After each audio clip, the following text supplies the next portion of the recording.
The CEO blinked, surprised by the question. For a moment, he almost laughed. Lost? He owned companies, buildings, even private jets. But standing there with this small stranger looking up at him, he realized how true the word felt. I guess I am, he said quietly. The girl smiled as if that was the most normal answer in the world. She climbed onto the seat next to him without asking permission. Me too, she said.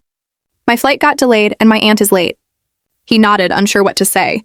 He wasn't used to conversations without contracts or meetings. Silence followed, but it wasn't uncomfortable. The girl swung her legs, humming softly. After a moment, she asked, "Why do you look so sad?" The question hit harder than any boardroom argument ever had. He hesitated, then answered honestly, "Because I worked very hard for a very long time. And now I don't know who I worked for." She frowned, thinking deeply.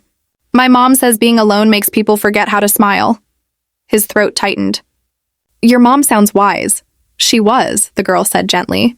She passed away last year. He turned to her, heart aching. I'm sorry. It's okay, she replied. I still talk to her in my head when I feel scared. They sat quietly again. Around them, people hurried, announcements echoed, but time seemed to slow. The CEO noticed her small hands, clutching the stuffed rabbit. What's his name, he asked. Captain Floppy, she said proudly. He goes everywhere with me, so I'm not lonely.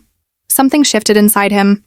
He reached into his pocket and pulled out his phone, instinctively checking emails, but then, for the first time in years, he turned it off. I forgot how to sit with someone, he admitted. She smiled. You're doing it now. An announcement rang out, calling her flight. Her aunt came running toward them, breathless and relieved. The girl stood, adjusting her backpack. Thank you for talking with me, she said. You don't look as lost anymore. Before he could reply, she hugged him, quick, warm, and sincere, then ran off. The CEO stayed seated long after they disappeared. His chest felt lighter, though his eyes were wet. For the first time in years, he didn't rush to the next destination. That day, he skipped his flight. Instead, he went home and called people he hadn't spoken to in years. He changed his schedule, his priorities, and eventually his life. And every time he passed an airport, he remembered a little girl who reminded him that sometimes being lost is how you find your way back.